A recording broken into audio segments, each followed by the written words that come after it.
Hello बच्चों, कैसे हो सभी? बढ़िया। आज हमारा लेक्चर नंबर 5वां है कार्बन यूनिट से। कंपाउंड का तो काफी दिन हो गए, आज हम इस यूनिट को क्या कर लेंगे, खत्म। ठीक है। और अभी तक जिन बच्चों ने पीछे वाला लेक्चर नहीं पढ़ा है वो आई बटन पे क्लिक करके पीछे वाला लेक्चर पढ़ेंगे, फिर यहाँ पे। ओके। और सब्सक्राइब तो करते होगा सभी ने, ठीक है। या जिन बच्चों ने नहीं किया सब्सक्राइब करेंगे, अपने दोस्तों के साथ भी शेयर करेंगे और लाइक। ओके। तो देखो, हम सब इंपॉर्टेंट कंपाउंड्स पढ़ रहे थे, ठीक है। कल वाली क्लास में कौन सा पढ़ा था हमने, बताओ? सारे बच्चे बताएंगे कौन सा पढ़ा था? इथाइल अल्कोहल, ठीक है, जिसको हम क्या बोलते थे, इथेनॉल। आज हम कौन सा पढ़ेंगे, इथेनोइक एसिड, ठीक है। इथेनोइक एसिड का फॉर्मूला बताओ। इथ मतलब कितने कार्बन? 2 कार्बन, एक और एक 2। एन मतलब सिंगल बॉन्ड, तो ये लो भैया सिंगल बॉन्ड, ठीक है। ओइक मतलब कौन सा ग्रुप? COOH, तो ये लो COOH। वैलेंसी पूरी कर दो, एक बॉन्ड है, कितने हाइड्रोजन लगा दूं? 3 और 1 4। क्या इस कार्बन की वैलेंसी पूरी है? क्या इस कार्बन की वैलेंसी पूरी है? बिल्कुल है। देखो, इसको मैं यूं भी लिख सकता हूँ, बताया ना पहले भी, COOH इस प्रकार से होता है। तो देखो इस कार्बन की 1 2 3 4, ये जो ये होते हैं C डबल बॉन्ड OH इस प्रकार से होता है ग्रुप, ठीक है। ये फॉर्मूला हो गया हमारे पास CH3COH, किसका? Ethanoic acid. कॉमन नेम क्या इसका? एसिटिक एसिड, पहले भी बता चुके। ओके, ठीक है। दूसरा, हमारे पास जो एसिटिक एसिड होता है, यदि हम इसको वाटर के अंदर डिजोल्व कर दें, ठीक है, वाटर के अंदर इसका डाइल्यूट सॉल्यूशन, वाटर के अंदर डाइल्यूट, अब आप लोगों को पता होगा ना डाइल्यूट और कंसंट्रेटेड सॉल्यूशंस कौन से होते हैं। डाइल्यूट सॉल्यूशन वो जिसमें सॉल्यूट के अमाउंट कम हो, और कंसंट्रेटेड सॉल्यूशन वो जिसमें सॉल्यूट के अमाउंट ज्यादा हो। ओके, समझते हो? ठीक है। तो डाइल्यूट सॉल्यूशन होता है हमारे पास किसका? एसिटिक एसिड का, ठीक है। डाइल्यूट सॉल्यूशन होता है, dilute solution of acetic acid. It means जब एसिटिक एसिड को वाटर में मिला देते हैं और किस प्रकार सॉल्यूशन डाइल्यूट, तो उसको हम कहते हैं विनेगर। उसको क्या कहते हैं? विनेगर, ठीक है। क्या बोलेंगे? विनेगर। विनेगर के अंदर क्या होता है? एसिटिक एसिड होता है, ठीक है। एसिटिक एसिड का सॉल्यूशन होता है किस प्रकार का? डाइल्यूट सॉल्यूशन, ठीक है। कितना एसिड प्रेजेंट होता है इसके अंदर? इसके अंदर 5 से 8% हमारा एसिटिक एसिड प्रेजेंट होता है, ठीक है। वाटर के अंदर 5 से 8% एसिटिक एसिड डालते हैं, वो कौन सा बन जाता है? विनेगर, ठीक है। विनेगर को हिंदी में सिरका बोलते हैं। और जो विनेगर है ना, एक हमारे प्रिजर्वेटिव के काम आता है, एक प्रिजर्वेटिव की तरह काम करता है। प्रिजर्वेटिव वो होते हैं जो हमारे भोजन को खराब होने से बचाए, ठीक है, जो हमारे फूड को खराब होने से बचाए। ओके, ठीक है। इतना। यदि प्रॉपर्टी की बात करें हम, तो ये कलरलेस होता है हमारे पास, ठीक है। दूसरा, आप लोगों ने ग्लेशियर का नाम सुना होगा, ठीक है। ग्लेशियर जिसको हम हिंदी में हिमनद कहते हैं, ठीक है। जब हम इसको ठंडा करके जमाते हैं तो ये ग्लेशियर जैसा शो होता है, इसलिए हम इसको ग्लेशियल एसिड भी कहते हैं, ठीक है। Glacial acetic acid. ओके, तो ग्लेशियल एसिटिक एसिड वो होगा जब हम इसको फ्रीज करके जमा देते हैं, ठीक है। जो हमारा एसिटिक एसिड होता है वो वाटर के अंदर क्या होता है? वाटर के अंदर क्या होता है? सोल्यूबल होता है। वाटर के अंदर क्या होता है? सोल्यूबल। सोल्यूबल मतलब कि वाटर के अंदर आसानी से डिजोल्व हो जाता है, ठीक है। जो इथेनोइक एसिड होता है हमारे पास, वो बताओ एसिड होगा या बेस? नाम से पता लग रहा है, एसिड, ठीक है। तो हमारे पास इथेनोइक एसिड एक एसिड होता है। तो फिर आप लोग ये बताओ, लिटमस पे किस प्रकार का कलर शो करेगा? किस प्रकार का करेगा? जो हमारे पास ब्लू लिटमस पेपर होगा उसको किस में कन्वर्ट कर देगा? रेड में। समझ रहे हो? एसिड वो होते हैं जो ब्लू को किस में कन्वर्ट कर दे? रेड में, ठीक है। और जो हमारे पास इंडिकेटर होता है, ठीक है, जो हमारे पास एक पीएच पेपर होगा, उसके ऊपर कितनी पीएच शो करेगा? ये 4, ठीक। कितनी पीएच शो करेगा? 4। तो बताओ, यदि 4 पीएच शो करेगा तो हमारे पास बताओ स्ट्रॉन्ग एसिड या वीक एसिड? तो जिनकी पीएच 4 होती है वो कैसे एसिड होते हैं? वीक एसिड, ठीक है। तो आप लोगों ने पहले भी पढ़ा हुआ एसिटिक एसिड किस प्रकार का एसिड होता है? वीक एसिड होता है, ठीक है। अब हम इसकी रिएक्शन देखते हैं। इसकी रिएक्शन हम करवाते हैं सोडियम कार्बोनेट के साथ। तो देखो, Na2CO3 क्या नाम होगा इसका? सोडियम, और CO3 के लिए कार्बोनेट, सोडियम कार्बोनेट, ठीक है।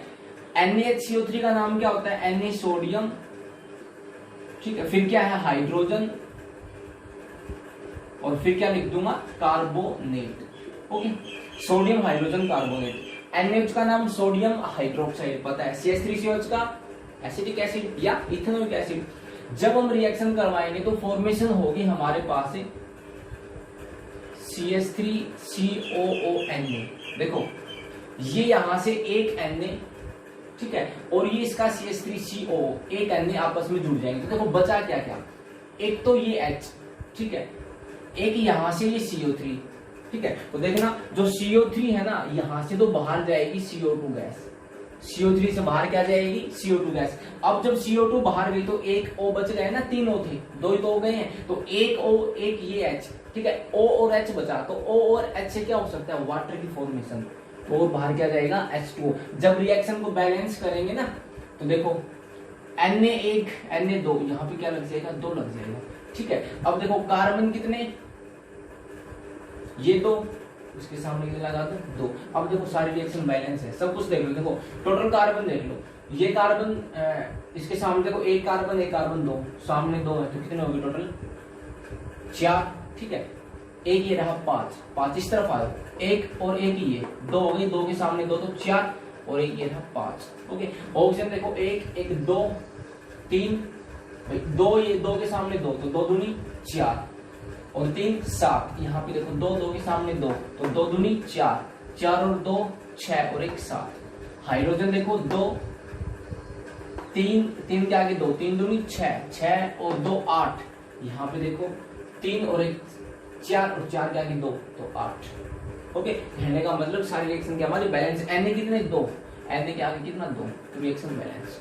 ओके, अब देखो आपको ये रिएक्शन याद हो गया ना, तो यदि हम सोडियम हाइड्रोजन कार्बोनेट के साथ भी करवाएंगे ना, तो सेम ये ही प्रोडक्ट आएंगे। फर्क क्या रहेगा, बैलेंस करने की जरूरत नहीं पड़ेगी, खुद ही अपने आप बैलेंस रहेगी, ठीक है। देखो बना दो इसी प्रकार से, CH3COO क्या जोड़ दो साथ में, Na प्लस में बाहर निकाल दो CO2, प्लस में बाहर निकाल दो वाटर। तो देखो आप लोग करके देख लेना, बैलेंस है, ठीक है।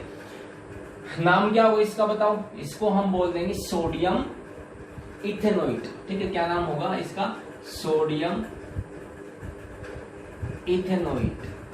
ओके, इसका भी नाम सोडियम इथेनोइट। सोडियम के लिए एक और एक 2 कार्बन के लिए एक सिंगल बॉन्ड के लिए N, और देखो COO कौन सा ग्रुप होता है, कौन सा ग्रुप होता है बताओ, CO एस्टर के लिए क्या लगाते हैं, O8। ओके, जब हम बेस के साथ रिएक्शन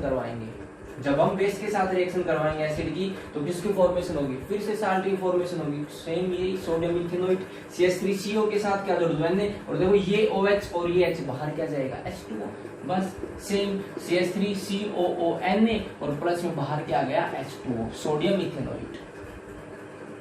ओके, आगे देखते हैं हम, एसिटिक रिएक्शन करवाते हैं किसके साथ, C2H5OH, क्या, इथेनॉल नाम है ना इसका, तो हम करवा तो चुके हैं, पिछली क्लास में तो करवाई थी रिएक्शन एसिटिक एसिड की इथेनॉल के साथ। करो सारे बच्चे, करेंगे क्या होगी बताओ। देखो CH3COO इसके साथ क्या जुड़ जाएगा, C2H5, है ना, और बाहर क्या निकल जाएगा। तो फिर एक बात और बताओ, एरो पे क्या लेंगे, कंसंट्रेटेड H2SO4, और बता दो कंसंट्रेटेड H2SO4 का क्या काम होता है, पानी निकालना ना।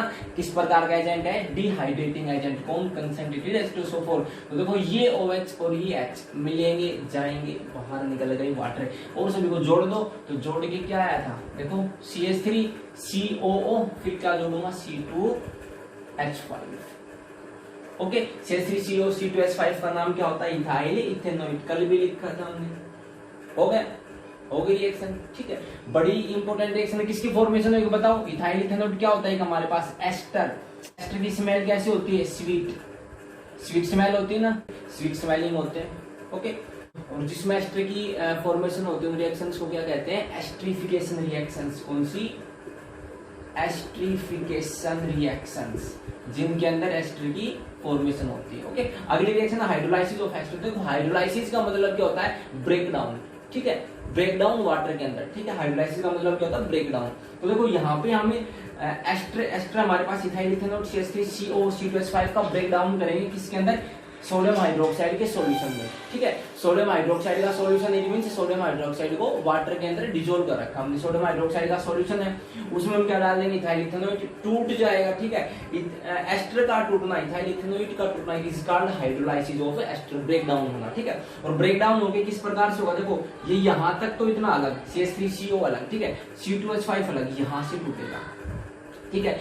NaOH किस प्रकार से टूटता है, Na पॉजिटिव और OH नेगेटिव में, ठीक है। तो जो CH3COO है ना, और ये कौन सा बचा C2H5, तो C2H5 के साथ तो कौन जुड़ेगा OH, क्योंकि देखो जब ये इस प्रकार से टूटेगा ना तो O के ऊपर चार्ज आएगा नेगेटिव और इस वाले पार्ट पे आएगा पॉजिटिव, OH पे आएगा नेगेटिव और सोडियम पे आएगा पॉजिटिव, तो हमेशा अपोजिट चार्ज जुड़ते हैं। तो Na पॉजिटिव तो किसके साथ जुड़ेगा, Na पॉजिटिव किसके साथ है CH3CO नेगेटिव के साथ, और OH नेगेटिव किसके साथ C2H5 के साथ जोड़ो, तो क्या आएगा CH3COO Na, पहले भी तो आ चुका, क्या नाम था सोडियम इथेनोइट, प्लस में क्या आया C2H5OH, इसका नाम क्या, ये भी तो आ चुका इथेनॉल।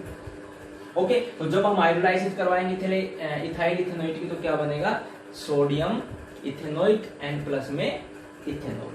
ओके, इंपॉर्टेंट रिएक्शन है, और इस रिएक्शन को हम स्पोनिफिकेशन रिएक्शन भी कहते हैं, ठीक है। इस रिएक्शन को हम क्या कहते हैं स्पोनिफिकेशन रिएक्शन। स्पोनिफिकेशन मतलब सोप मेकिंग, जो सोप बनाने के काम आती है, ठीक है, साबुन।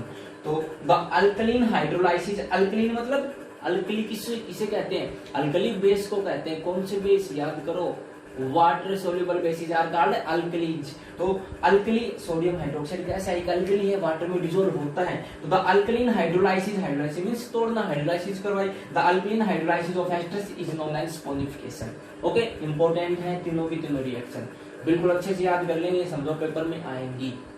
ओके, अब हम बात करेंगे यूज क्या होते हैं इथेनोइक एसिड के। तो हमने पहले बताया था कि it is used as food preservative, food preservative जो भोजन को खराब होने से बचाते हैं, ठीक है।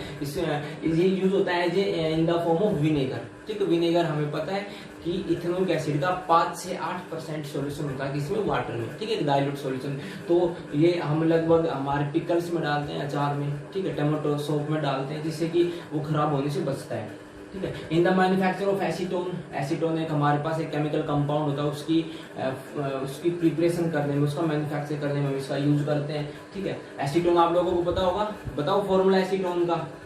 एसीटोन किसका कॉमन नेम है, एसीटोन प्रोपेनोन का, एसीटोन किसका कॉमन नेम है प्रोपेनोन। प्रोपेनोन का फॉर्मूला, प्रोप मतलब कितने कार्बन, 3 कार्बन, ओन, ओन मतलब कैसे, C डबल बॉन्ड हो, ये वैलेंसी पूरी कर लो, CH3 CH3 CH3 C double bond CH3, क्या नाम होता है प्रोपेनोन, और प्रोपेनोन का कॉमन नेम है एसीटोन।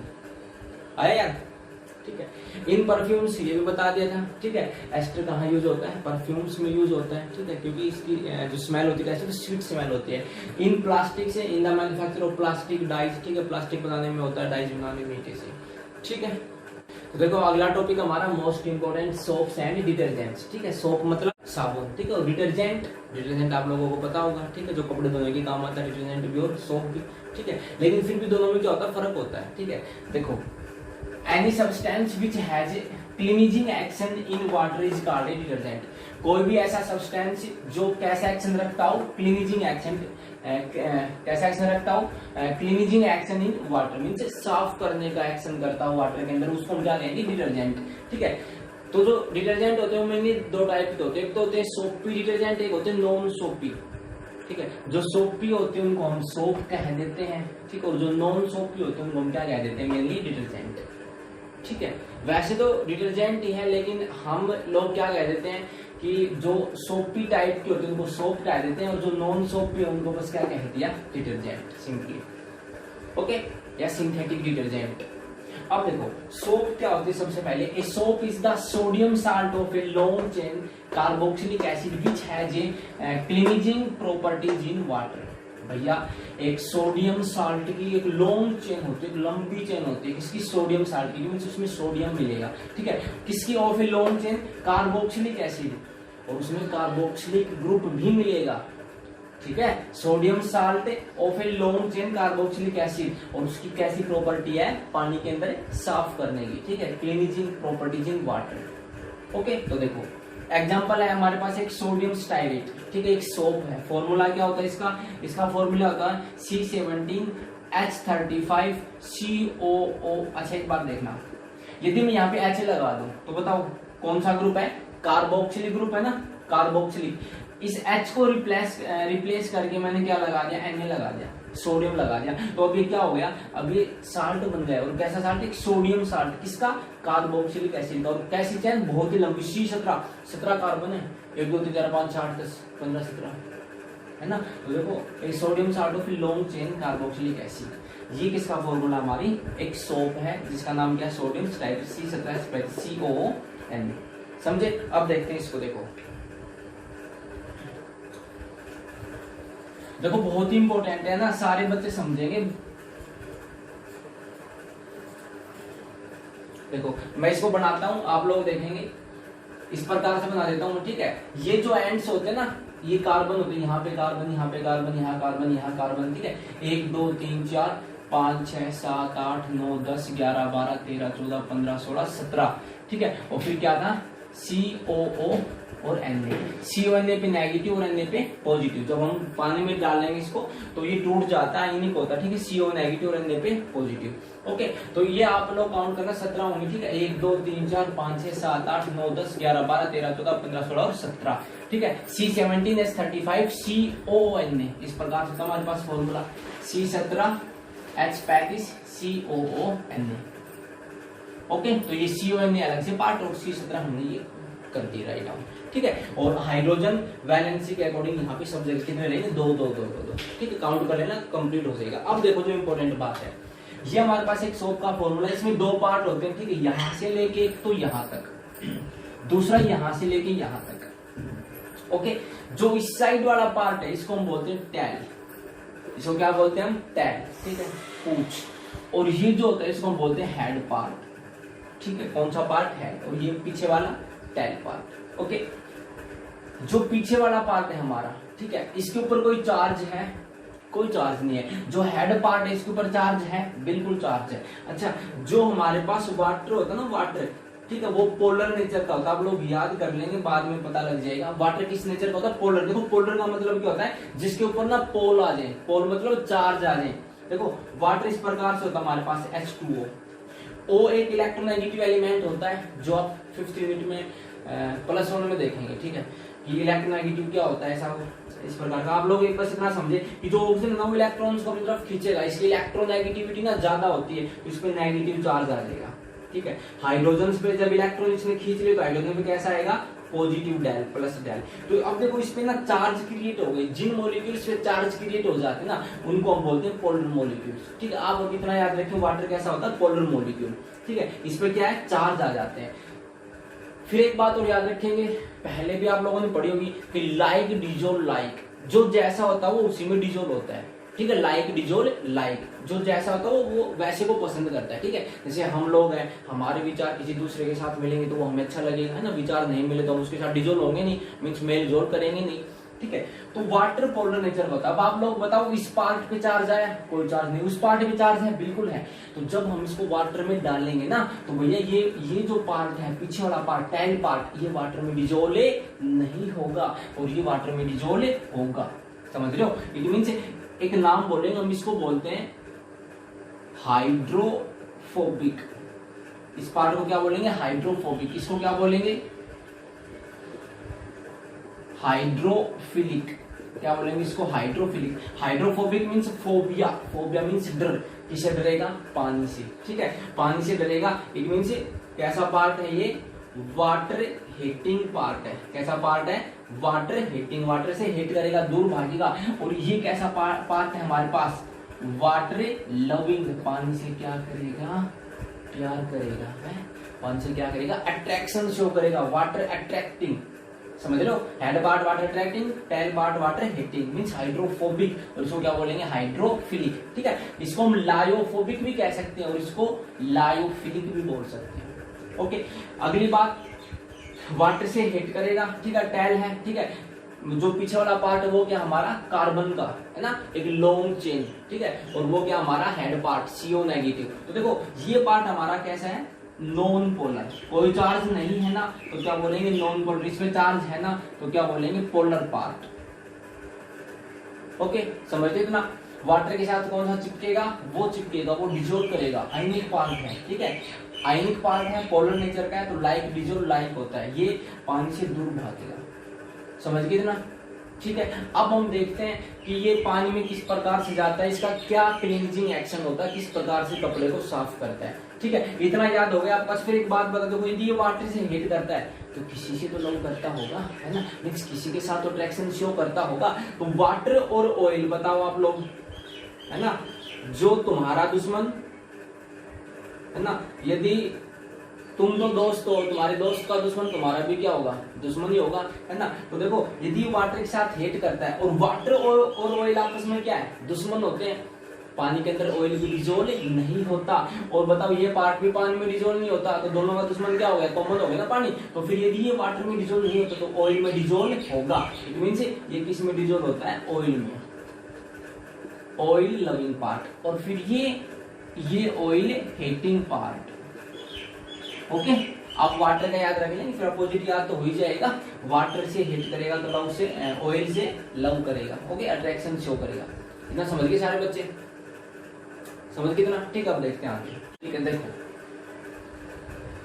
जैसे कि क्या होता है, ये मेरे पास है कोई कंटेनर, इसके अंदर वाटर है। ठीक है, जब मैं इसके अंदर ऊपर से सोप डालूंगा, ठीक है, क्या डाला मैंने, सोप डाली। ठीक है, क्या डाली मैंने, सोप डाली।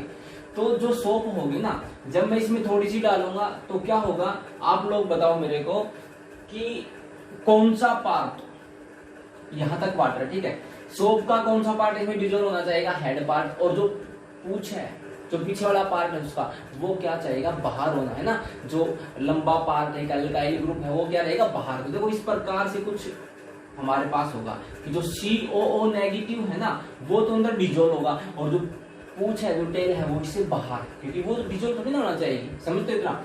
अब यदि हम क्या करें, हम इसमें सोप डाल दें, ठीक है, काफी सारी सोप की इसमें कंसंट्रेशन बढ़ा दें, तो क्या होगा, जब कंसंट्रेशन ज्यादा कर देंगे तो जो ये मॉलिक्यूल्स है ना सोप के, ये इस प्रकार से एग्रीगेट हो जाएंगे वाटर के अंदर। इनका जो ये अंदर की तरफ जो पार्ट है, वो कौन सा पार्ट है बताओ, हाइड्रोफोबिक। ये इस प्रकार से वाटर के अंदर क्या बना लेंगे कि स्फेरिकल टाइप में एक स्ट्रक्चर सा बना लेंगे, जिसको हम बोलते हैं माइसेल। ठीक है, किसकी फॉर्मेशन कर लेंगे, माइसेल्स की फॉर्मेशन कर लेंगे। ठीक है, और जिस कंसंट्रेशन के ऊपर माइसेल की फॉर्मेशन करते हैं उसको हम बोलते हैं CMC, क्रिटिकल माइसेल कंसंट्रेशन। ठीक है, क्रिटिकल माइसेल कंसंट्रेशन, जिस कंसंट्रेशन के ऊपर माइसेल की फॉर्मेशन होती है उसको हम बोलते हैं CMC, क्रिटिकल माइसेल कंसंट्रेशन। ठीक है, जब हम कंसंट्रेशन बढ़ा देंगे तो जो सोप के मॉलिक्यूल, अब देखो भैया कितने यहाँ पे रहेंगे, जब बढ़ाएंगे तो पानी के अंदर तो जाना ही पड़ेगा। ठीक है, जब पानी के अंदर जाएंगे ना तो इस प्रकार से एग्रीगेट हो जाएंगे कि अपने अंदर ना ये वाटर के मॉलिक्यूल को आने नहीं देंगे। ठीक है, बहुत सारे इस प्रकार से, ये आप लोगों ने देखा होगा जब आप सोप को डिजोल्व करते हो वाटर के अंदर, तो वो नहीं दिखते आपको गोल गोल। ठीक है, तो वो क्या होते हैं, एक कंटेनर के अंदर हम थोड़े से पानी में सोप को डालते तो पता नहीं कितने लाखों करोड़ों माइसेल्स की फॉर्मेशन होती है वाटर के अंदर। ठीक है, तो इसको माइसेल्स बोलते हैं। अब देखो कई बार प्रश्न आया, अब आप लोग ये बताओ, जब ये माइसेल की फॉर्मेशन, तो और देखो चारों तरफ क्या है, इसमें वाटर है, जब माइसेल की फॉर्मेशन होती है तो आप लोग ये बताओ बाहर की तरफ कौन सा पार्ट है। ये देखो, ये मैं COO नेगेटिव को डिनोट कर रहा हूँ, ये O नेगेटिव लगा के। ठीक है, और ये पूंछ वाला टेल पार्ट, ठीक है, जो हाइड्रोफोबिक है। तो बताओ बाहर की तरफ कौन सा पार्ट है माइसेल में, बताओ कौन सा, हाइड्रोफिलिक। ये तो अपने पानी में मस्ती से रह रहा है, ये तो डिजोल्व करेगा। ठीक है, अट्रैक्शन शो कर रहा है। और जो माइसेल के जो अंदर है, ठीक है, अंदर की तरफ कौन सा पार्ट होता है, हाइड्रोफोबिक। ठीक है, एक बार ये प्रश्न आया था इसी प्रकार से, फिगर दिया हुआ था, उसमें पूछा था कौन सी बात गलत है कौन सी सही है। तो ऐसे देते रखे थे ऑप्शन, हमें ये याद रखना कि बाहर की तरफ हाइड्रोफिलिक पार्ट है माइसेल में, और अंदर की तरफ कौन सा, हाइड्रोफोबिक। हाइड्रोफोबिक वाटर से रिपेल होता है और हाइड्रोफिलिक वाटर से अट्रैक्शन शो करता है। समझ गए, माइसेल की फॉर्मेशन हो गई। ठीक है, अब हम देखते हैं कि ये एक्शन किस प्रकार से करते हैं, इसका क्लीनिजिंग एक्शन क्या है। ठीक है, कि कपड़े को साफ किस प्रकार से करता है। तो देखो, जैसे कि कपड़ा लगा लो, आपका फेस लगा लो, है ना, आपका फेस बना देते हैं। ये लो, ये आपका फेस है बड़ा ही सुंदर, ये आपके कान हो गए, ये आपके बाल हो गए। ठीक है, ये लो भैया, बहुत बढ़िया लग रहे हो। ठीक है, ये आपका फेस है। ठीक है, आप गर्मी में दिन में खेल के आए, ठीक है, भाग दौड़ की और वो घर पे आए, तो आपकी स्किन के ऊपर क्या लग गई, काफी सारी डस्ट लग गई। ठीक है, ऑयली पार्ट लग गए। है ना।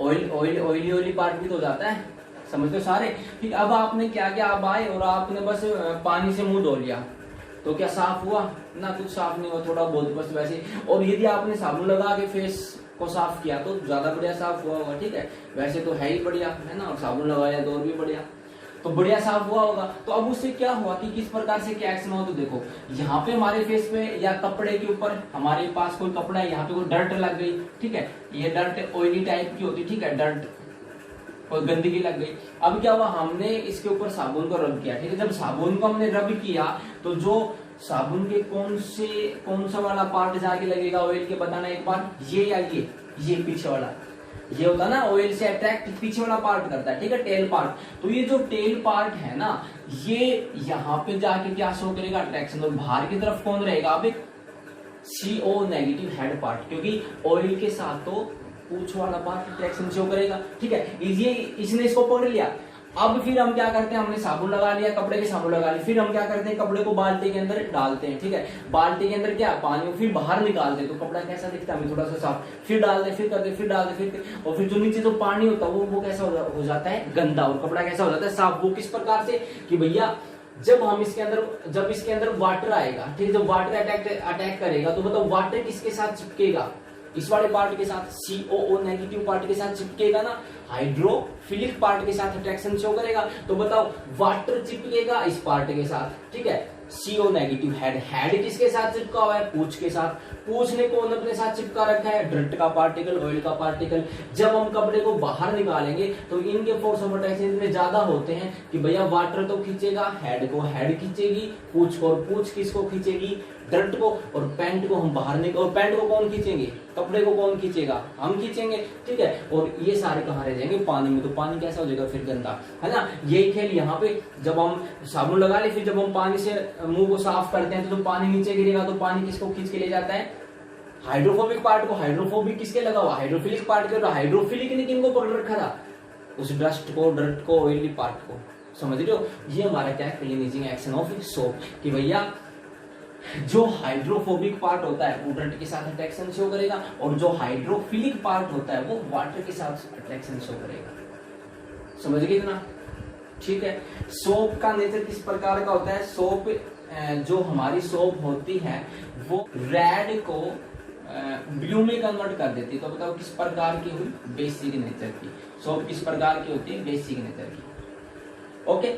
जिस रिएक्शन से सोप की फॉर्मेशन करते हैं उसको हम क्या कहते हैं, सॉलिडिफिकेशन। हम एक फैट लेंगे या ऑयल लेंगे, ठीक है, क्या होता है वो, एस्टर, ठीक है। एस्टर की रिएक्शन सोडियम हाइड्रोक्साइड के साथ करवाएंगे, किसकी फॉर्मेशन होगी, सोप की और अल्कोहल की। क्या था पिछली बार, ठीक है, सोप या ग्लाइसरोल। जो ग्लाइसरोल हमारा वो भी क्या होता है कि अल्कोहल ही होता है, ठीक है। इस रिएक्शन को हम क्या कहते हैं, सॉलिडिफिकेशन रिएक्शन, ठीक है। अब हम पढ़ते हैं कि जो सोप और डिटर्जेंट में ना ज्यादा बढ़िया कौन सा होता है। तो देखो सोप की ना कुछ देखो लिमिटेशन दोनों की है, ठीक है। देखते हैं पहले सोप की लिमिटेशन देखते हैं कि क्या है। तो जो सोप है ना वो हार्ड वाटर में काम नहीं देती है, ठीक है। हार्ड वाटर में जो सोप है वो हार्ड वाटर में ना अच्छे से कपड़ों को साफ नहीं करती है। क्यों, क्योंकि हार्ड वाटर के अंदर ना कैल्शियम और मैग्नीशियम के आयंस प्रेजेंट होते हैं, ठीक है, Ca+2 और Mg+2 कैल्शियम और मैग्नीशियम के आयंस प्रेजेंट होते हैं। तो जो सोप है ना वो पहले इनके साथ रिएक्शन करेगी, और जब इनके साथ रिएक्शन करेगी तो सोप तो इन्हीं में रह लेगी, कपड़े को कहां से धोएगी, समझ रहे हो। इट मीन जो हार्ड वाटर होता है ना वहां पे सोप ज्यादा बेस्ट होती है, ठीक है, ज्यादा खत्म होती है। वो पहले इनके साथ रिएक्शन करेगी, उसके बाद कपड़े से सुलटेगी, समझ रहे हो। तो जो हार्ड वाटर के अंदर जो सोप ज्यादा बेस्ट होती है, तो जो सोप होती है ना हार्ड वाटर में डिजोल्व अच्छे से नहीं हो पाती, वहां पे लेदर की फॉर्मेशन नहीं होती, ठीक है। लेदर मतलब फोम मतलब झाग, है ना, जो झाग होते जब हम सोप को डिजोल्व करते झाग बनते हैं। जितने ज्यादा झाग बनेंगे उतना बढ़िया तो कपड़ा धुलेगा, झाग ही नहीं बनेंगे तो फिर कपड़ा कहां से धुलेगा, ठीक है। तो हार्ड वाटर के अंदर ना लेदर की फॉर्मेशन नहीं होती, फोम की फॉर्मेशन होती, झाग की फॉर्मेशन होती। इस वजह से जो सोप है ना वो हार्ड वाटर में कपड़ों को अच्छी प्रकार से डिजोल्व नहीं करती है, ठीक है। जो सोप है वो कपड़ों को अच्छे प्रकार से नहीं साफ करती है, ठीक है। वो क्या करती है, वो इनके साथ रिएक्शन करके ना सकम की फॉर्मेशन कर देती है। किसकी फॉर्मेशन कर देती है, सकम की। सकम क्या होता है कि एक प्रिसिपिटेट होता है, ठीक है, एक सॉलिड सब्सटेंस होता है, वो कपड़ों पे लग जाता है, फिर वो कपड़ों को भी क्या कर देता है, खराब कर देता है, समझे कितना। अब हम देखते हैं डिटर्जेंट के बारे में। लास्ट टॉपिक देखते हैं हम हमारा डिटर्जेंट। तो देखो डिटर्जेंट क्या होता है, सोप की तरह होता है। Detergent is the sodium salt of a long chain benzene sulphonic acid. बस यहाँ पे क्या है, सोडियम साल्ट होगा, लेकिन जो है ना वो क्या होगा, बेंजीन सल्फोनिक एसिड होगा। ठीक है, एक बेंजीन सल्फोनिक एसिड की एक लंबी चेन होगी और उसका भी एक्शन कैसा होगा, क्लीनिजिंग एक्शन। ठीक है, एक एग्जांपल देखते हैं इस प्रकार से CH3 CH2 की 11, ठीक है, एक लंबी चेन होगी। ठीक है, और यहाँ पे C6H4, ठीक है, बेंजीन, ठीक है, और क्या लगा दिया, SO3Na। जो SO3 है हमारे पास वो कौन सा ग्रुप है, सल्फोनिक एसिड, और सोडियम Na, ठीक है, sodium salt of benzene sulphonic acid.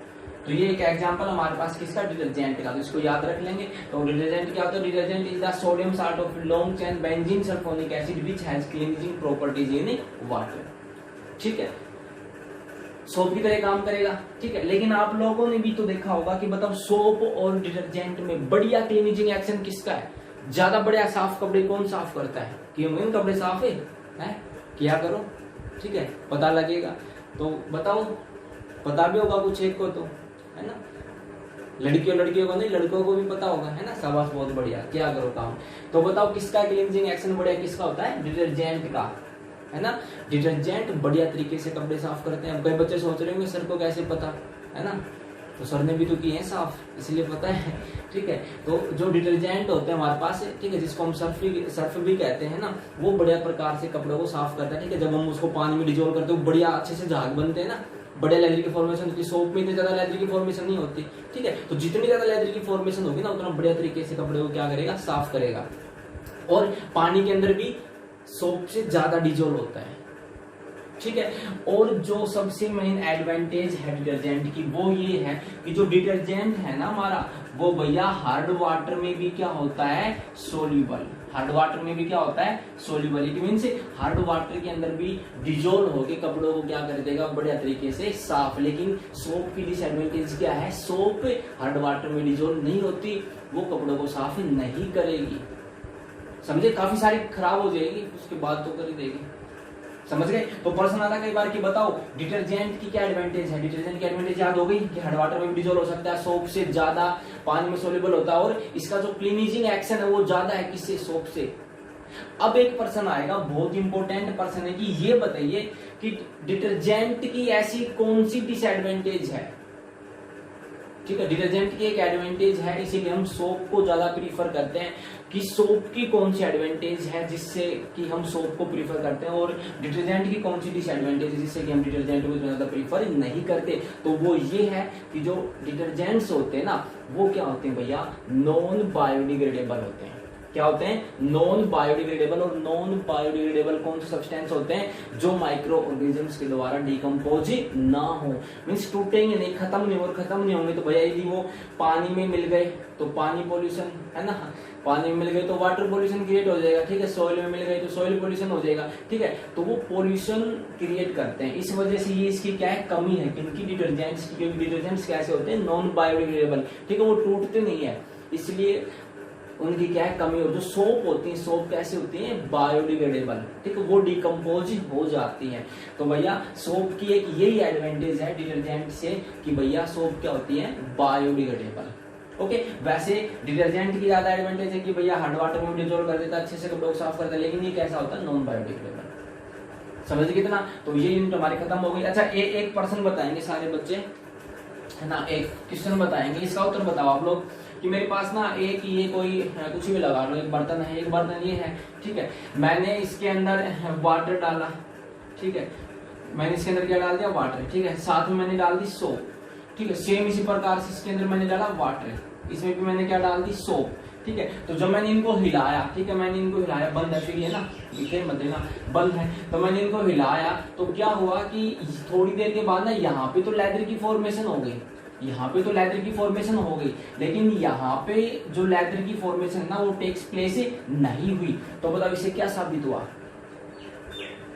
इसे क्या साबित हुआ बताओ। देखो जहां पे लेदर की फॉर्मेशन हो गई, इट मींस वो पानी कैसा है, वो सॉफ्ट वाटर है, वो कैसा वाटर है, सॉफ्ट वाटर। कैसा वाटर, सॉफ्ट वाटर। और जहां पे लेदर की फॉर्मेशन नहीं हुई वो वाटर कैसा हमारे पास है, हार्ड वाटर। कैसा वाटर है, हार्ड वाटर। क्योंकि हार्ड वाटर में सोप लेदर की फॉर्मेशन नहीं करती, लेकिन सॉफ्ट वाटर में लेदर की फॉर्मेशन करती है। समझ गए?